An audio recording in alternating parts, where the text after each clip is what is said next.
es el secreto de la libertad. Si decides tomar, hazlo con responsabilidad. Casa Brugal. 849-637-3737. Nuestro número de WhatsApp para que formes parte de la información. Puedes enviar tus fotos y videos y hacer tus denuncias. Siempre a la vanguardia informativa. CDN, el canal de noticias de los dominicanos.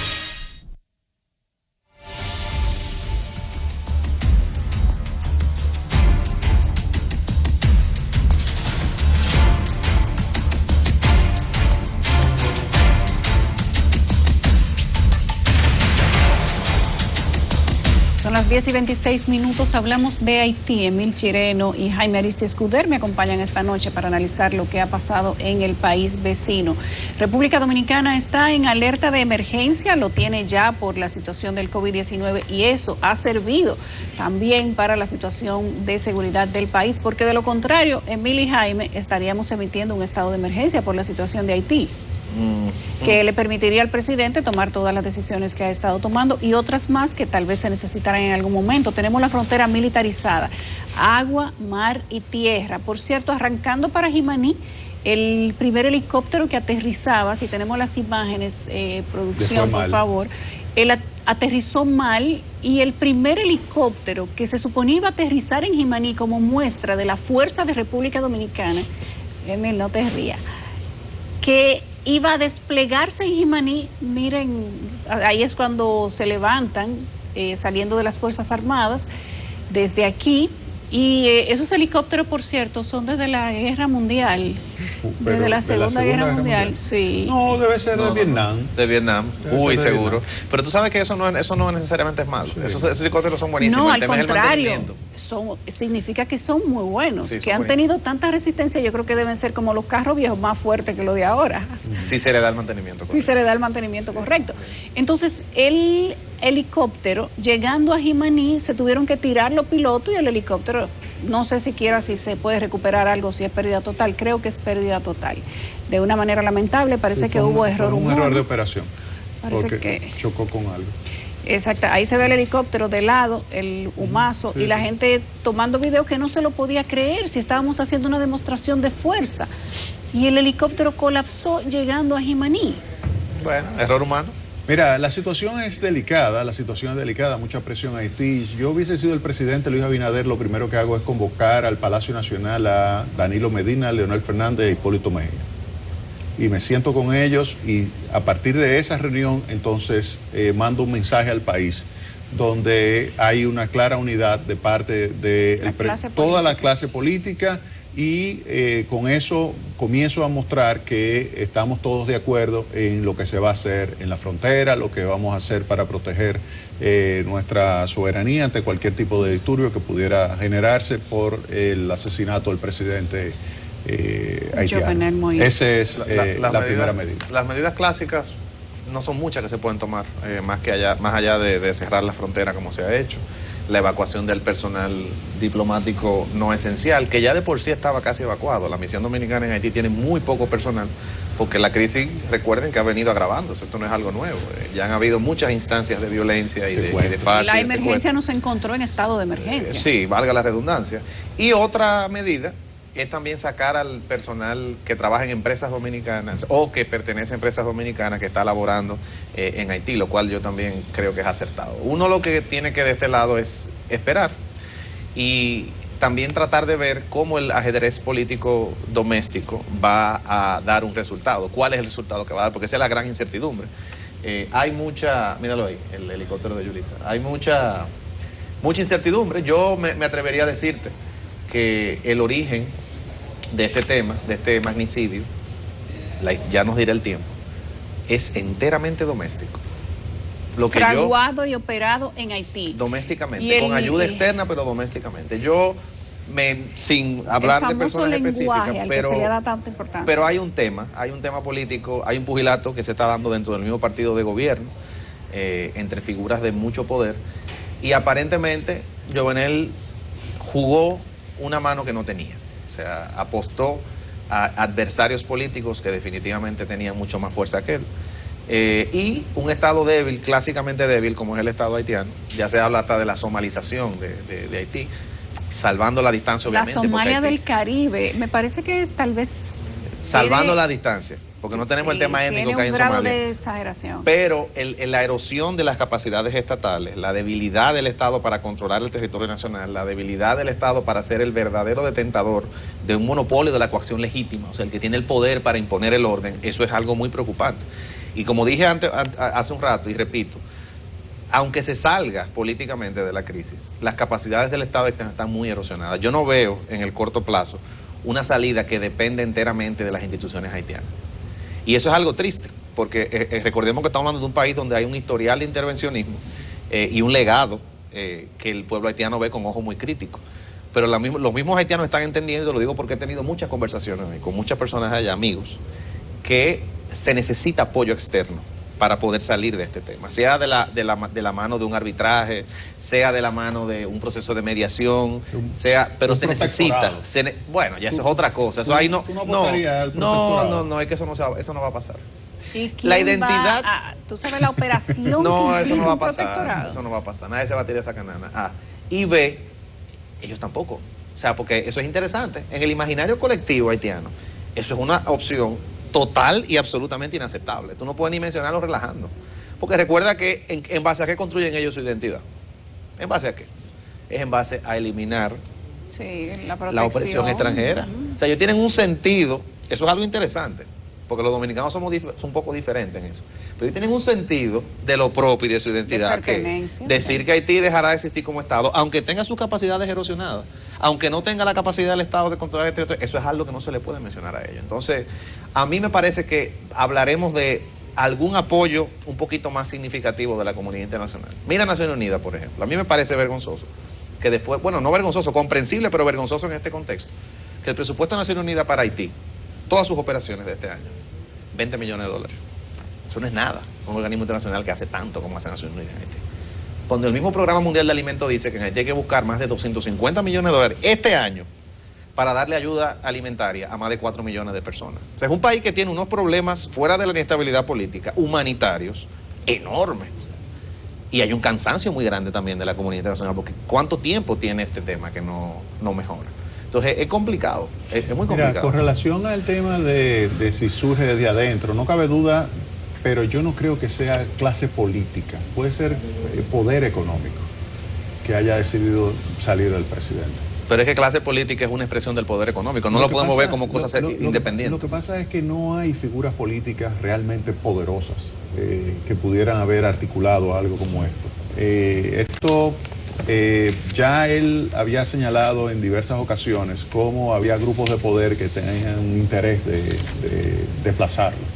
Y tal como fue la operación, una operación obviamente articulada con un equipo de especialistas donde parece ser que no hubo ni siquiera nadie que lo defendiera, sino que todo estaba ya negociado. O sea, no se ha hablado de guardaespaldas muertos ni heridos, algo que ha llamado mucho la atención.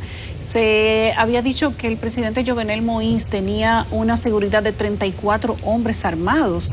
Sin embargo, a pesar de que hay un video, que ojalá producción pueda compartirlo para nosotros, donde se escuchan disparos y una persona que dice en creol que eso es una operación de la DEA, algo que ha sido ya desmentido. Estados Unidos ha dicho que la DEA no tenía nada que ver con una inmersión en Haití, pero eso es lo que dice la persona que graba el video, no desde la misma casa, sino desde otra residencia. Entonces, donde hay 34 hombres armados para proteger a un presidente, que nadie haya muerto y que no se hable ni de un guardaespaldas herido, quizá eso hace que la estela de especulaciones sea todavía mucho más amplia, si no de especulaciones, pues de teorías. Entonces, y vamos por eso la tesis de que se trata de una lucha de poder muy grande dentro del partido de gobierno, dentro de personas cercanas a Moïse, a quien ya él le había erosionado la relación. Correcto, y una relación no solamente erosionada, sino bastante tensa, específicamente con el ascendiente político más importante de él. ¿Quién es el ascendiente político más importante de Jovenel Moïse? El bailarín. Es el bailarín. Y el bailarín, aunque se subestima, porque hay videos que son muy jocosos, hoy por hoy dentro de la débil clase política haitiana, porque hay mucha debilidad ciertamente, es una figura muy influyente.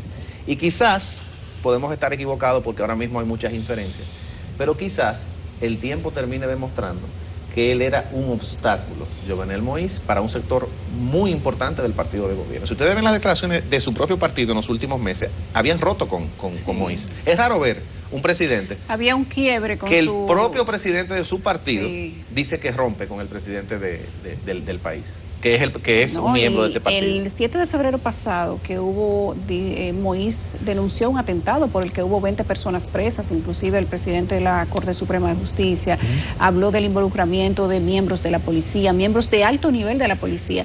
En vez de su partido darle un apoyo, lo que hace es que publica una carta diciendo que Moïse es también responsable de lo que estaba pasando en Haití, acabándole de hacer un atentado. Sí. Eso te dice que el quiebre que había a lo interno de ese partido, pues ciertamente era muy amplio, pero eran las diferencias tan amplias, tan grandes, como que a 5 meses exactos, porque fue el 7 de febrero y es 7 de julio, 5 meses exactos, entonces se estructurara otro convoy para darle muerte al presidente. Creo que tenemos ya los videos.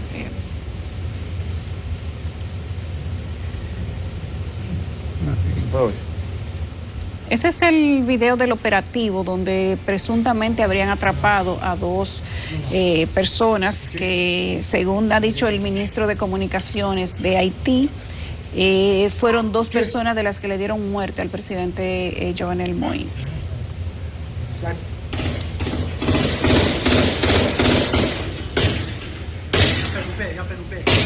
Já no pé. No papel. Sai.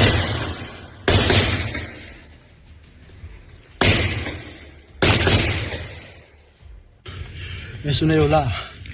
Me cae. Ese es uno de los guardias. Él está describiendo lo que está sucediendo en ese momento y él dice que ellos están detrás de unos presuntos activos.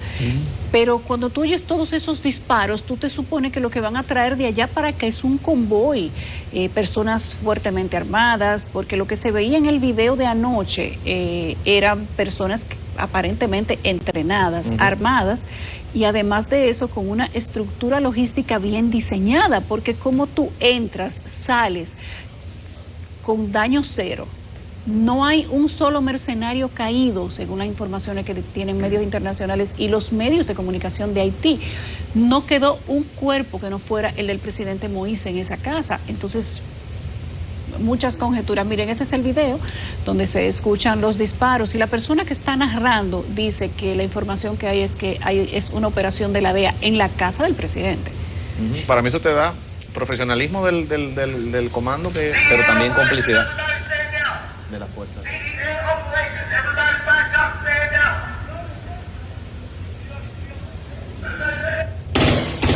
Operación de la DEA, o sea, que se hicieron pasar por agentes de la DEA para entrar en la casa del presidente Moïse. Eso también pudiera ser una explicación. Muy delicada la situación. Y ya desmentido por los americanos, por cierto. O sea que mira, la situación se complica.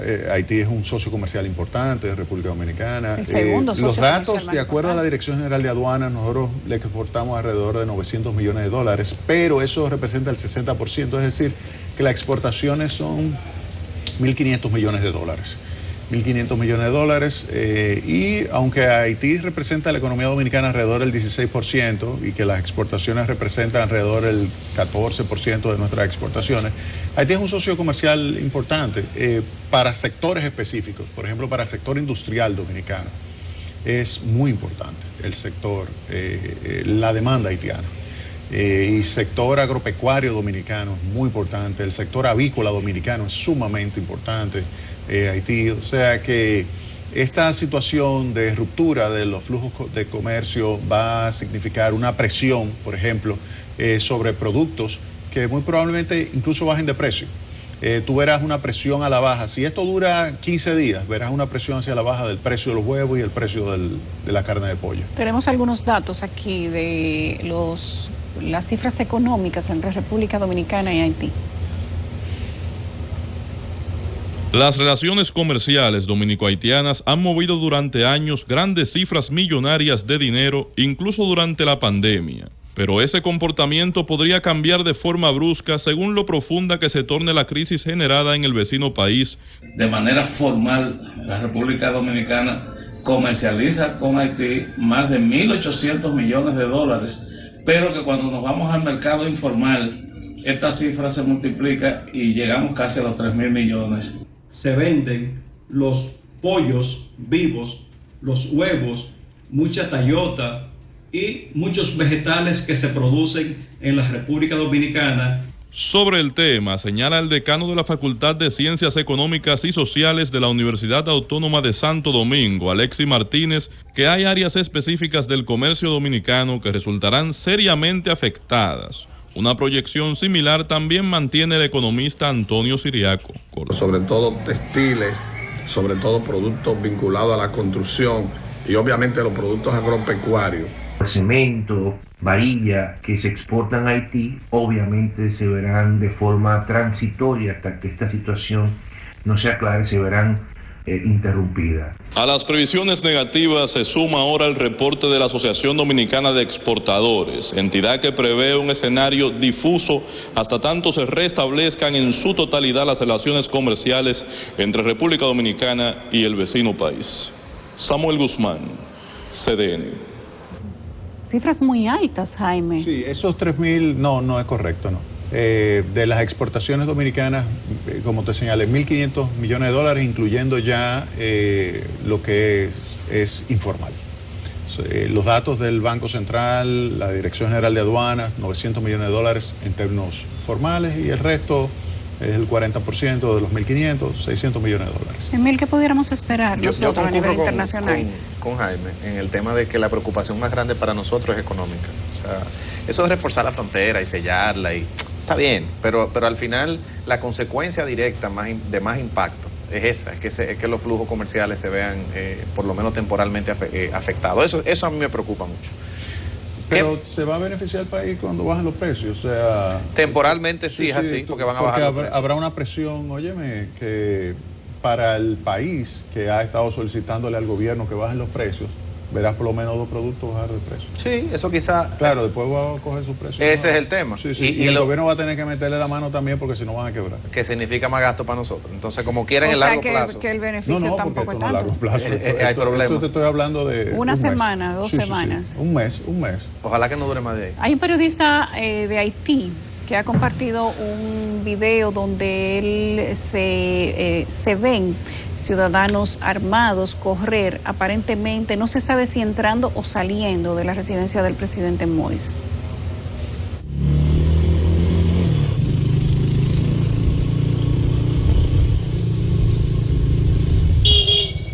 Estava assim, viajar de novo. Jornalista!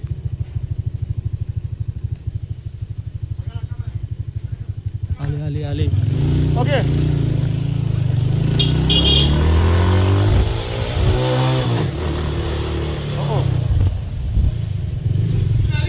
Jornalista!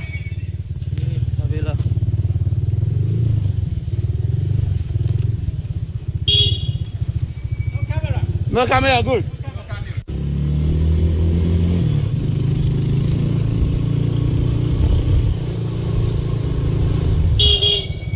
Estava assim, viajar de novo. Jornalista! Ajá.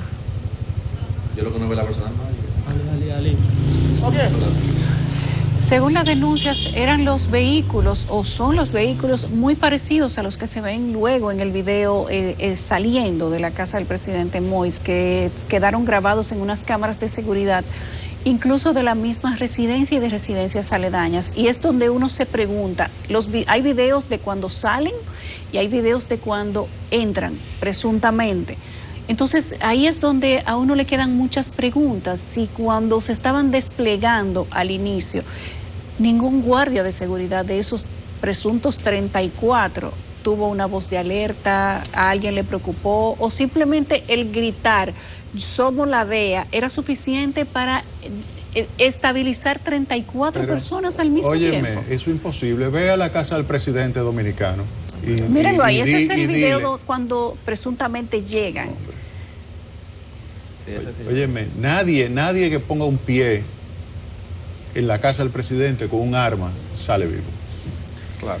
Pero óyeme, olvídate de no eso. en la puerta, a una cuadra. Sí, No, inmediatamente lo eliminan. Ahí evidentemente hay complicidad. Claro. De las fuerzas de seguridad del Estado con los que perpetraron el crimen. Ahora hay que destacar, para que ustedes vean el grado de erosión del control de la ciudad que tiene el gobierno, que el mes pasado las 5 zonas residenciales que rodean la Casa de Gobierno fueron declaradas en estado de emergencia por el gobierno de Haití. O sea, cuando las zonas residenciales, voy a repetir, que rodean el Palacio de Gobierno, el propio gobierno te está diciendo que son zonas de emergencia porque hay mucha delincuencia, hay mucha criminalidad, hay grupos armados que controlan las calles. Que ya ahí puedes tener tú una idea, son 15.000 efectivos policías que tiene el Estado haitiano. 15.000. Eso no es nada para un país de 11 millones de habitantes. 400 soldados en el ejército, más nada. Entonces, ¿tiene Haití un Estado con la capacidad de responder y de restaurar el orden, como dijo el primer ministro en la declaración de hoy? Yo no lo creo. Dijo que lo tiene todo bajo control. Bueno, esa es también otra pregunta. Porque esa es la pregunta que habría que hacerse. ¿Tú crees que eso es Estado? Altamente erosionado. No, hombre, pero fíjate que ahí toma... Fallido. No, eso... Pero también hay otro tema aquí. El ministro Youssef, que es el que ha tomado las riendas del gobierno junto con el jefe de la policía. Que había renunciado, ¿recuerda? Ya había sido hasta sustituido. Correcto. El presidente Moïse se aprestaba a juramentar al nuevo primer ministro el día de hoy. Se hablaba que entre hoy y mañana iba a ser juramentado el nuevo primer ministro de Haití. Sí. Y mataron al presidente la noche antes. Sí. Y entonces, ¿quién toma posesión del nuevo gobierno? El ministro que se había depuesto. Yo sé que suena como muchas cosas al mismo tiempo, pero no hay manera de sustraerse de las características que circundan en medio del magnicidio que ha sucedido en Haití. Sí, es bien extraño. Aparentemente nada está claro ahí. Además, no hay una respuesta constitucional al orden sucesorio de poder, lo que te explicaba ahorita. ¿No hay Congreso? Por eso, porque se supone que quien sea que se juramente debe ser juramentado por la Asamblea Nacional, por las cámaras del Congreso, pero en Haití no hay, nada más hay 10 senadores en el Senado que fueron efectivamente elegidos por voto popular y que su mandato está activo, pero después el resto de los senadores y de la Cámara de Representantes o Diputados simplemente no están operando. Entonces no hay un cuerpo que legitime lo que la Constitución manda que se haga. Encima de eso, el segundo en el orden sucesorio, según el artículo 149 de la Constitución haitiana, es el presidente de la Suprema Corte, que murió recientemente por COVID. Sí, la semana pasada. Y el vicepresidente, que podría ser entonces el que diríamos que es elegible, resulta que, recuerden, es la cabeza de un supuesto gobierno paralelo que tiene la oposición haitiana. Sí. O sea que ya no podemos olvidar de la judicatura como fuente de sucesión. Entonces, ¿quién queda? Queda el primer ministro renunciante con su consejo de ministros y una bola que está rodando, no sé si se dé, es que el presidente del Senado, el senador Lambert, que es un político muy famoso en Haití, como es el único que queda, que tiene cierta legitimidad democrática, que pueda ser él, pero no queda claro exactamente qué va a pasar. Por 2 meses, el que sea que asuma, sea que se quede el primer ministro, sea que venga el senador Lambert, sería solamente por 2 meses, porque ya se habían convocado las elecciones, ya se estaban organizando. Asumiendo que se respeta el calendario electoral, porque esto es una situación extraordinaria. O sea, al final, lo que importa no es tanto la fecha que han anunciado, sino cuál es la fecha de término constitucional, que es en febrero del año que viene, del supuesto mandato que tenía o sea, que quien asuma el deadline que tiene es febrero, asumiendo que tiene que haber un proceso electoral antes de. Ahora, ¿cuándo es ese proceso? En este contexto imposible saberlo. Primero habría que estabilizar la nación antes de ir a elecciones. Y eso es sumamente complicado. El profesor Iván Gatón, que debería estar aquí esta noche, pero lo hemos dispensado porque él está en Ginebra, nos ha enviado un video respecto de lo que él opina que podría estar sucediendo en Haití. Vamos a verlo. Buenas noches. Lamentando lo sucedido en Haití, un hecho horripilante y que se suma a la desgracia que ha venido viviendo el pueblo haitiano y que lamentablemente la comunidad internacional no ha enfrentado de la debida forma. Sin lugar a dudas, amigos televidentes, Haití es un país que ha sido abandonado a su suerte. No es posible que hayamos llegado a este punto en el cual no hayamos podido, como comunidad internacional, ser interlocutores válidos que permitan a un pueblo como el haitiano volver a recobrar las esperanzas de un futuro. La República Dominicana debe ver la situación haitiana como una espada de Damocles que se cierne sobre su cabeza. No podemos dar la espalda a una realidad que de una manera u otra hará metástasis como un cáncer en el seno de toda la isla. Abogamos porque se lleve a cabo una campaña en la cual esa comunidad de naciones pueda asumir, no solo con palabras, sino con hechos, un compromiso con la paz y la estabilidad de un pueblo que merece mejor suerte.